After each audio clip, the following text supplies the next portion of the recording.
किती 4 फुटाचे इथे आहेत बघू शकता. हे सगळे 4 फुटाचे आहेत. खाली जे दिसतात तुम्हाला ना हे सगळे 4 फुटाचे आहेत.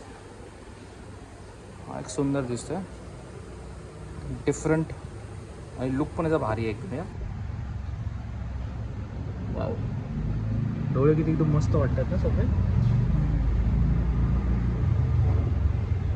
फोटो घेतलंस. हा एक शिवजीच्या रूपामध्ये आहे, बसलेल्या रूपामध्ये. हा एक 4 फुटाचा आहे. हे सगळे 4 फुटाचे आहेत. हा एक मस्त आहे 4 फुटाचा, बघू शकता तुम्ही. आणि वरती जे दिसतं तुम्हाला 2 फुट 2.5 फुटाची मूर्ती आहेत. ह्या सगळ्या 2.5 फुटाच्या मूर्ती आहेत.